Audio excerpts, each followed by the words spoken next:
স্বাগত সংবাদ সন্ধ্যায়, সাথে আছি তাসনিমে জান্নাত অর্থী এবং আমি আলী আশরাফ। জানাবো বার্তাকক্ষের সর্বশেষ। এমপি আজিমের মরদেহের খণ্ডিত অংশের খোঁজে তল্লাশি। ঢাকা ও কলকাতায় 4 আসামির রিমান্ড মঞ্জুর।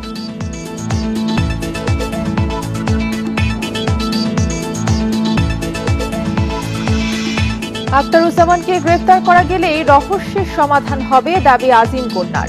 বিচার চাইলেন হত্যার।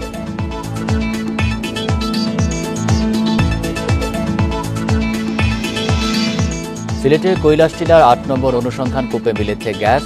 প্রতিদিন 21 বিলিয়ন ঘনফুট গ্যাস পাওয়ার সম্ভাবনা।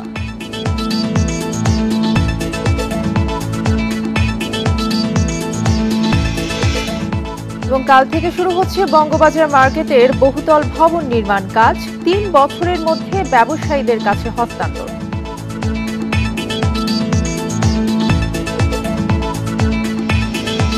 শিরোনাম শুনছিলেন, এবারে পুরো খবর। এমপি আজিমের মরদেহের খোঁজে পশ্চিমবঙ্গের পোলেরহাট থানার ভাঙুরের কৃষ্ণমাটি গ্রামে অভিযান চালাচ্ছে ভারতের পুলিশ। গ্রেফতার জিহাদ হাওলাদারকে 12 দিনের রিমান্ডে পাওয়ার পরপরই নতুন করে অভিযান শুরু করে ভারতের সিআইডি।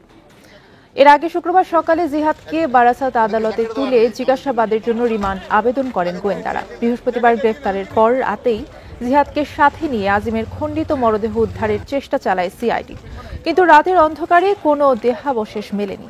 এদিকে এই মামলার সাথে সংশ্লিষ্ট না হলেও কলকাতার এক সরকারি আইনজীবী জানান, জিহাদের বিরুদ্ধে অপহরণ, হত্যা, মরদেহ গুম এবং আলামত নষ্টের অভিযোগে জামিন অযোগ্য মামলা দায়ের করা হয়েছে।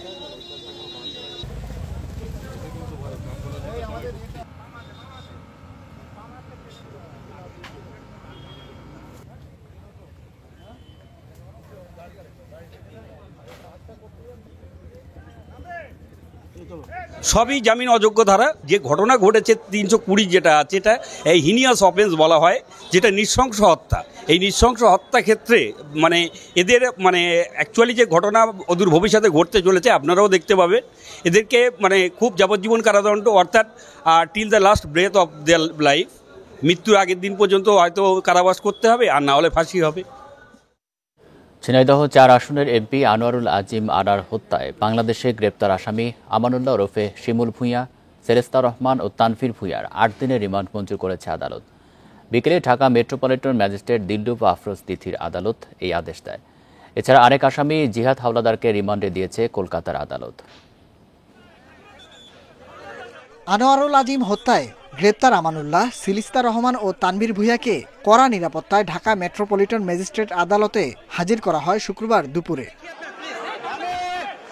এ সময় 10 দিনের রিমান্ড চেয়ে আবেদন করেন ডিবি পুলিশের সহকারী commissioner Mahfuzur Rahman. Metropolitan magistrate Dilruba Afroz তিথির আদালতে শুনানি শেষে 3 জনকেই 8 দিনের রিমান্ডের আদেশ দেওয়া হয়। আনোয়ার আজিমের মেয়ের অপহরণের মামলা করা ছিল, সেই অপহরণ মামলায় আজকে 3 আসামিকে রিমান্ডের আবেদন করছেন। 10 দিন করে রিমান্ড চেয়েছেন।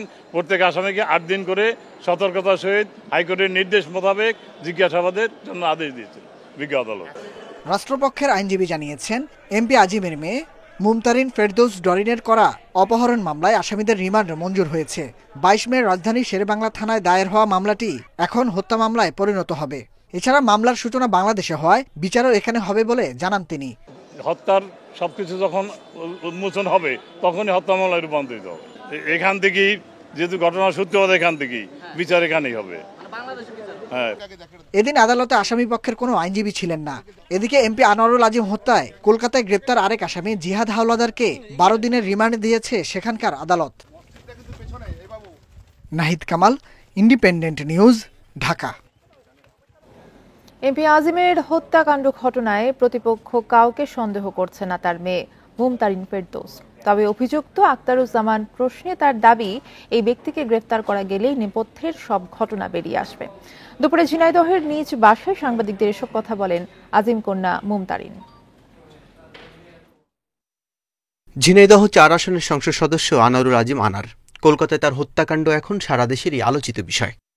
এই ঘটনায় বুধবার শেরেবাংলা থানায় মামলা করেছেন তার মেয়ে মুমতারিন ফেরদৌস। এজাহারে কারো নাম উল্লেখ না করার বিষয়ে বলছেন, কাউকেই সন্দেহ করতে পারছেন না তিনি, তবে তাদের রাজনৈতিক প্রতিপক্ষ রয়েছে। পুলিশের কাছে অবশ্যই রিপোর্ট আছে, তো সেই রিপোর্টের সাপেক্ষে তাকে যখন অ্যারেস্ট করা হবে তখন আরও রিপোর্ট বেরিয়ে আসবে, তখন নাম অজ্ঞাত আছে, মামলা হয়ে যাবে। সেই প্রসিডিউরই আমি কাজ করেছি। এদিকে পুলিশের তথ্য অনুযায়ী এই হত্যার মূল পরিকল্পনাকারী আক্তারুজ্জামানকে নিয়ে মুনতারিনের দাবি, তাকে গ্রেপ্তার করলেই বেরিয়ে আসবে মূল ঘটনা। কান টানলে মাথা আসবে, তাকে ধরা হোক। এর উপরে যদি কেউ নৈপথ্যকারী থাকে, যদি কেউ পরিকল্পনাকারী থাকে, থাকতেই পারে, রাজনীতি করে থাকতে পারে না বলেন, থাকলে সেটা বেরিয়ে আসবে। এটাকে খতিয়ে দেখার জন্যই তো আমি মাননীয় প্রধানমন্ত্রীর কাছে আবেদন করছি। আজিমের স্বর্ণ চোরাচালানে সম্পৃক্ত থাকার অভিযোগের প্রশ্নে মেয়ে বলেছেন, সবার আগে তার মরদেহ উদ্ধার করা হোক। আমার বাবা তো 3 বারের সংসদ সদস্য, সে আজকে এই কালীগঞ্জ শহরে 35 বছর ধরে রাজনীতি করতেছে, 35 বছর ধরে ভোট করতেছে, জনসাধারণের সাথে মিশতেছে। আপনারা কখনো দেখেননি, খতিয়ে দেখেননি সংসদ ভোটের সময়, আপনারা তখন দেখেন। এখন আমার বাবা নিখোঁজ, এটার আগে উদ্ধার করেন। এদিকে টানা 3 বারের এই সংসদ সদস্যের মৃত্যু নিয়ে স্থানীয়দের মধ্যে রয়েছে মিশ্র প্রতিক্রিয়া। আল আমিন হক, ইন্ডিপেন্ডেন্ট নিউজ। এদিকে এমপি আজিম হত্যায় ভারতে গ্রেপ্তার খুলনা জিহাদ হাওলাদার প্রায় 1.5 বছর ধরে পলাতক বলে জানিয়েছেন তার পরিবারের সদস্যরা। তারা জানান, গত বছরের শুরুর দিকে যশোরের একটি মামলায় বাড়িতে ডিবি পুলিশের অভিযানের পর থেকে জিহাদ ও তার বড় ভাই জাহেদ হাওলাদার পলাতক। কয়েক মাস পর ফোন করে জিহাদ তার স্ত্রীকে জানান ভারতে রঙের কাজ করেন তিনি। এরপর থেকে আর কোনো যোগাযোগ নেই বলে দাবি পরিবারের সদস্যদের। জিহাদের বিরুদ্ধে দিঘলিয়া থানায় একাধিক মামলা রয়েছে।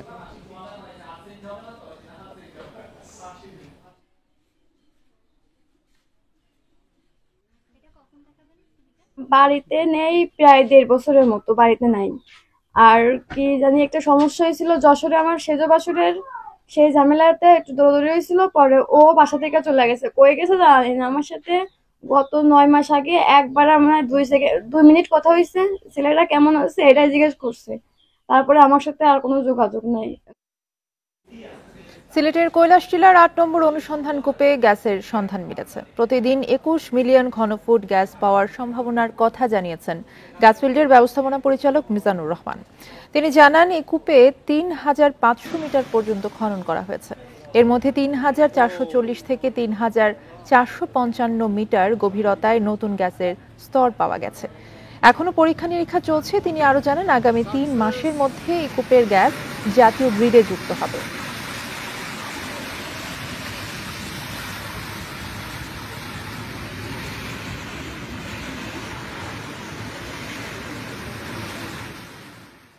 চৌত্রিশশো থেকে 3455 মিটার গভীরতায় নতুন গ্যাসের স্তর পাওয়া গেছে। এখান থেকে এখন টেস্টিং চলতেছে।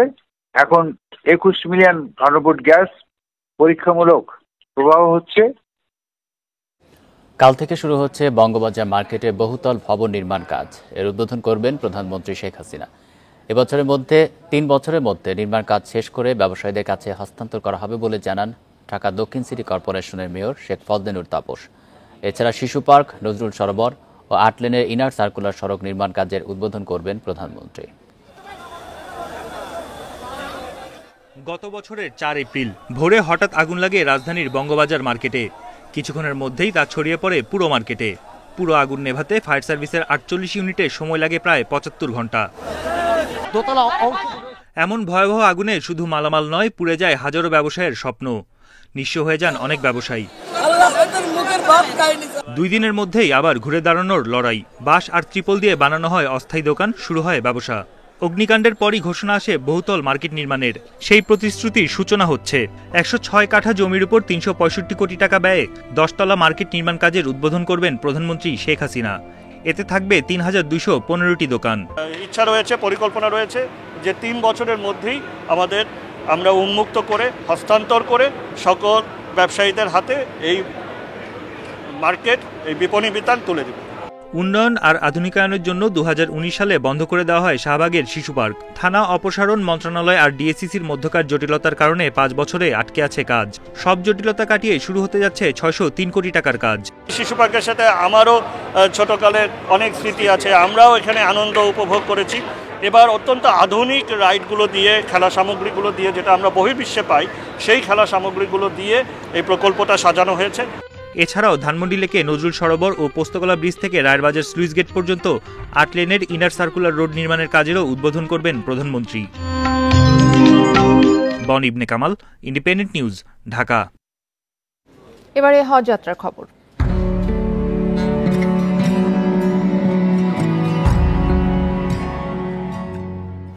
হজযাত্রায় কিছু ভিসা জটিলতা থাকলেও তা দ্রুত সমাধান করা হয়েছে দাবি হজ অফিসার।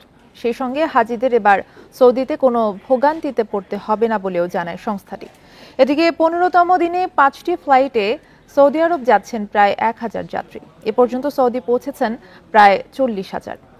হজযাত্রায় এ পর্যন্ত কোনো ভোগান্তি হয়নি বলে জানান যাত্রীরা। স্বজনদের সাথে হজযাত্রীদের যোগাযোগ সহজ করতে গ্রামীণ ফোন সহ অন্য টেলিকম অপারেটররা দিচ্ছে রোমিং সুবিধা। লাব্বাইক আল্লাহুম্মা লাব্বাইক ধ্বনিতে যুক্ত হবে প্রাণ। তাই হজ যাত্রীদের পদচারণায় মুখর আশকোনা হজ ক্যাম্প। দেশের বিভিন্ন জেলা থেকে আসা হজ যাত্রীরা বলছেন, আল্লাহর হুকুম পালন করতেই তাদের সৌদি যাত্রা। হজের সার্বিক ব্যবস্থাপনায় খুশি তারা। আল্লাহর রহমতে খুব ভালো ব্যবস্থা, কোনো সমস্যা নেই। আল্লাহ পাক খুব সহি সালামতে আনিছেন এবং আমরা খুব ভালো আছি। অনেকদিন আগে থেকে একটা শখ ছিল যে একবার হলেও হজ করব, তো এই 4-5 বছর করোনার জন্য যেতে পারি নাই, এবার যাচ্ছি। হাজি ক্যাম্পে যে এত সুন্দর ব্যবস্থাপনা, এটা কখনো কল্পনাও করিনি।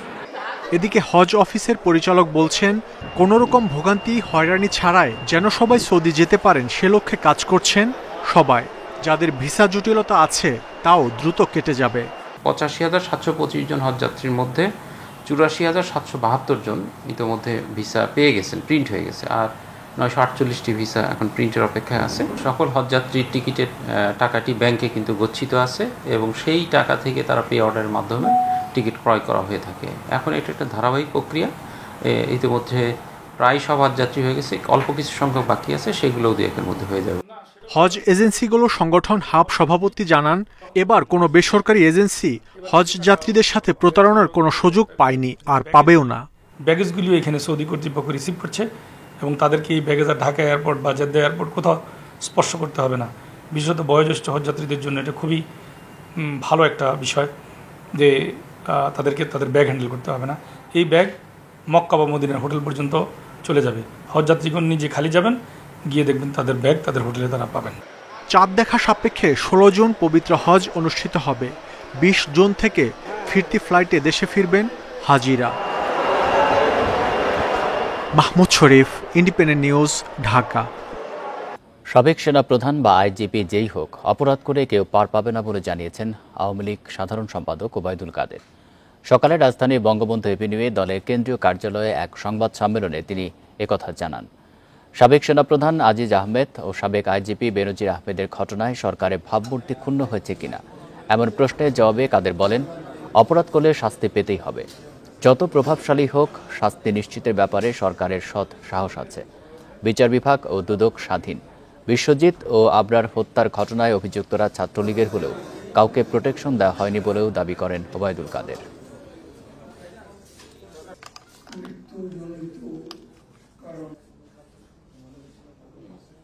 যত প্রভাবশালী অপরাধ করতে পারে, অপকর্ম করতে পারে। প্রশ্ন হচ্ছে সরকার তাকে প্রোটেকশন দিচ্ছে। আমরা সেটা, শেখ হাসিনা আমাদের প্রধানমন্ত্রী, তিনি এ ব্যাপারে জিরো টলারেন্স। কাজেই অপরাধীকে অপরাধী হিসেবে আমরা দেখি, সে যেই জনগণের অধিকার হরণ করে এই সরকারকে ক্ষমতায় বসিয়েছিল আজিজ বেনজিররা, কিন্তু এখন তাদের অপকর্মের দায় নিচ্ছে না সরকার। এমন অভিযোগ করেছেন গণ অধিকার পরিষদের সভাপতি নুরুল হক নূর। বিকেলে জাতীয় প্রেস ক্লাবের সামনে আয়োজিত বিক্ষোভ সমাবেশে এসব কথা বলেন তিনি। নূর দাবি করে বলেন, আজিজ বেনজির মাফিয়াদের বিরুদ্ধে সরকার কোনো ব্যবস্থা না নিলে গণ আদালতে এদের বিচার করা হবে। শেখ হাসিনা বাংলাদেশকে ভারতের কাছে বিক্রি করে দিয়েছে বলে মন্তব্য করেন তিনি। আরো বলেন, তাই আর মন্ত্রীরা কেউ ভারতের নাম মুখে আনতে ভয় পায়। আজীবন ক্ষমতায় থাকতে সরকার ভারতের গোলামি করে যাচ্ছে।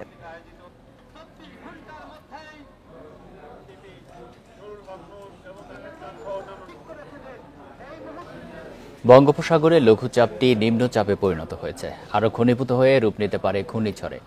আর তেমনটা হলে এটি রোববার ভোর নাগাদ উপকূল অতিক্রম করতে পারে বলে জানিয়েছে আবহাওয়া অফিস। নিম্নচাপটির এখনকার গতিপথ বাংলাদেশের পটুয়াখালীর খেপুপাড়ার দিকে। সমুদ্র বন্দরে 1 নম্বর সতর্ক সংকেত দেখাতে বলা হয়েছে। বঙ্গোপসাগরের লঘুচাপ রূপ নিয়েছে নিম্নচাপে, যার কেন্দ্রে 44 কিলোমিটারের মধ্যে বাতাসের সর্বোচ্চ গতিবেগ ঘণ্টায় 40 কিলোমিটার, যা আরও শক্তি সঞ্চার করে উত্তর পূর্ব দিকে এগোচ্ছে ঘণ্টায় 50 কিলোমিটার বেগে। ভূপগ্রহের চিত্র বিশ্লেষণে দেখা যাচ্ছে শনিবার নিম্নচাপটি ঘূর্ণিঝড় রেমালে রূপ নিতে পারে। এর অগ্রভাগ মোংলা, সাতক্ষীরা, পটুয়াখালী উপকূল অতিক্রম শুরু করতে পারে রোববার ভোর থেকে, যার কেন্দ্র বাংলাদেশের দক্ষিণ পশ্চিম অংশে। এখন যে অবস্থানটা দেখাচ্ছে তার কেন্দ্রটাই বাংলাদেশের উপরে দেখাচ্ছে। এই অবস্থায় ডান পাশ বাম পাশ দুটোই আমাদের দেশের উপরে অতিক্রম করার সম্ভাবনা আছে। যে মডেলগুলি আমরা চালাচ্ছি সেই মডেলগুলি যেগুলি দেখতেছি আমরা, তাতে এটি সিভিয়ার সাইক্লোনের সম্ভাবনা আছে। ঘূর্ণিঝড় রোমেলের প্রভাবে সারা দেশে ভারী থেকে অতি ভারী বৃষ্টির শঙ্কা রয়েছে। উপকূল অতিক্রমের সময় জোয়ার থাকলে আছে জলোচ্ছ্বাসের পূর্বাভাস। আগামীকাল রাত থেকেই বৃষ্টিপাত শুরু হয়ে যাবে আমাদের উপকূলীয় জেলাগুলিতে, বিশেষ করে আপনার খুলনা, বরিশাল, পটুয়াখালী আপ টু চট্টগ্রাম পর্যন্ত জেলাসমূহের উপরে। এবং এটার আরেকটা দিক হলো যে এইখানে এটা যতই অগ্রসর হবে ভারী বর্ষণ, আপনার অতি ভারী বর্ষণ হওয়ার সম্ভাবনা খুবই লক্ষণীয় এখানে। সেই সমস্ত অঞ্চলে যদি ভারী বর্ষণ হয় তখন ওইখানে ল্যান্ডস্লাইড হওয়ার একটা সম্ভাবনা থাকে। নিম্নচাপের কেন্দ্রে সাগর উত্তাল রয়েছে। সাগরে থাকা মাছ ধরার নৌকা ও ট্রলারকে পরবর্তী নির্দেশনা না দেওয়া পর্যন্ত উপকূলের কাছাকাছি থাকতে বলা হয়েছে। Shahriar Anirban, Independent News, Dhaka. BNP ও জামায়াত ইসলামের জন্য মায়া কান্না করলেও ফিলিস্তিনিদের পক্ষে কোনো কথা বলেনি বলে মন্তব্য করেছেন পররাষ্ট্রমন্ত্রী হাসান মাহমুদ। ফিলিস্তিনিদের পক্ষে কথা বললে তাদের যারা ক্ষমতায় বসাবে বলে আশা করে তারা অসন্তুষ্ট হতে পারে বলেও জানান তিনি। দুপুরে কাকরাইলে ডিপ্লোমা ইঞ্জিনিয়ার্স ইনস্টিটিউটে ফিলিস্তিনি রাষ্ট্রকে স্বীকৃতি শীর্ষক আলোচনার সভায় তিনি কথা বলেন। হাসান মাহমুদ বলেন, ফিলিস্তিনিদের ন্যায্য অধিকারকে ভুলুণ্ঠিত করছে ইসরায়েল, নির্বিচারে মানুষ হত্যা করছে তারা। ফিলিস্তিনিদের পক্ষে হার্ভার্ড বিশ্ববিদ্যালয় সহ যুক্তরাষ্ট্র ও ইউরোপের বিশ্ববিদ্যালয়গুলোর আন্দোলনকেও যৌক্তিক বলেন পররাষ্ট্রমন্ত্রী। ফিলিস্তিনিদের পক্ষে বাংলাদেশের অবস্থান স্পষ্ট উল্লেখ করে মন্ত্রী বলেন, বাংলাদেশ সবসময় ফিলিস্তিনের পাশে থাকবে। যারা ইসলামের জন্য মায়া কান্না করে, বিএনপি এবং জামাত, ফিলিস্তিনিদের পক্ষে একটি শব্দ আজ পর্যন্ত বলেনি। কারণ তারা নাকি তাদেরকে কেউ নাকি কোলে করে ক্ষমতায় বসিয়ে দিবে। কারণ কেউ কেউ অসন্তুষ্ট হতে পারে, সেজন্য ফিলিস্তিনিদের পক্ষে একটি শব্দ বলে নাই। রাজধানী থেকে প্রতিদিন 280টি দৈনিক পত্রিকার 1,55,00,000 কপি প্রকাশিত হয় বলে সরকারিভাবে তথ্য আছে। কিন্তু বাস্তবে 8 থেকে 10 লাখের বেশি পত্রিকা প্রকাশ হয় না বলে মনে করেন সংশ্লিষ্টরা।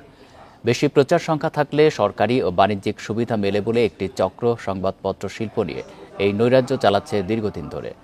সরকারি হিসাবে দেখানো বেশি প্রচার সংখ্যার ইংরেজি দৈনিকটির নামও শোনেননি অনেক পাঠক, হকারদের কাছেও অপরিচিত। ইন্ডিপেন্ডেন্ট টেলিভিশনের দীর্ঘ অনুসন্ধানে সংবাদপত্রের মন গড়া প্রচার সংখ্যার এই চিত্র পাওয়া গেছে। দেশে মানসম্মত ইংরেজি দৈনিক বাজারে আছে হাতে গোনা কয়েকটি। এর মধ্যে ডেইলি স্টার সবচেয়ে বেশি পাঠকপ্রিয় বলে সর্বমহলে পরিচিত। তথ্য মন্ত্রণালয় নিয়ন্ত্রিত সংস্থা ডিএফপির হিসাবে এই ইংরেজি দৈনিকের প্রচার সংখ্যা প্রতিদিন 29,450টি, আর সরকারি বিজ্ঞাপনের হার প্রতি কলাম ইঞ্চি 482 টাকা। ডিএফপির সবশেষ হিসাব, ইংরেজি দৈনিক ডেইলি ইন্ডাস্ট্রির প্রচার সংখ্যা দিনে 39,998 কপি। সেই হিসাবে ইন্ডাস্ট্রি হচ্ছে দেশের সর্বাধিক প্রচারিত ইংরেজি দৈনিক, যার সরকারি বিজ্ঞাপন হার কলাম ইঞ্চি 538 টাকা। রাজধানীর বেশ কয়েকটি সংবাদপত্র বিক্রির স্টলে খোঁজ নিয়ে দেখা গেল তাদের কেউই বেচাকেনা করেন না এই সংবাদপত্র। ইন্ডাস্ট্রিটা এখনো অনেকে চিনে না অথবা জানেই না ইন্ডাস্ট্রিটা কি, আসলে কি ইন্ডাস্ট্রি পত্রিকা আছে কিনা অনেকে জানেই না। তাহলে এত প্রচার সংখ্যা বেশি হলো কিভাবে? বিষয়টি নিয়ে প্রথমে আমরা জানতে চাই ডিএফপির কাছে, কিন্তু তাদের কেউই ক্যামেরার সামনে কথা বলেননি। তবে ডিএফপি থেকে বলা হয়েছে দৈনিক ইন্ডাস্ট্রির প্রচার সংখ্যা নিরীক্ষার পর নির্ধারণ করা হয়েছে 14,200 কপি। পরে প্রতিষ্ঠানটি থেকে উচ্চ আদালতে রিট করে এই প্রচার সংখ্যা স্থগিত করে পূর্বের প্রচার সংখ্যা বহাল রাখা হয়েছে। এটা ডিএফপি আমাদেরকে দিয়েছিল। পরবর্তীতে সার্কুলেশনটা সবগুলি পত্রিকারই কমাই দিছে।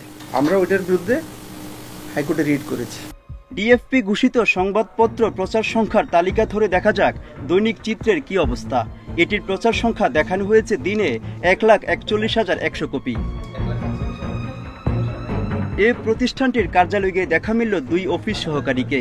নেই কোনো কার্যক্রম, হকার্স সমিতিতেও যায় না এর কোনো কপি। সবকিছুর জন্য পত্রিকার সম্পাদক দোষলেন ডিএফপিকে।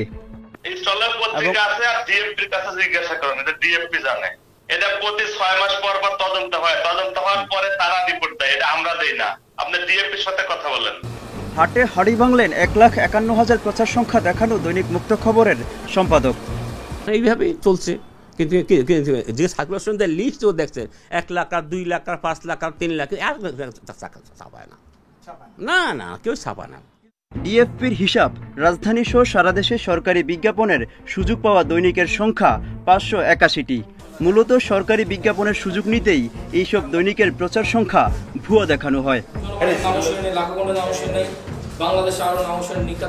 সংবাদপত্র হকার্স বহুমুখী সমিতি বলছেন এত সংবাদপত্র তারাও বিতরণ করেন না।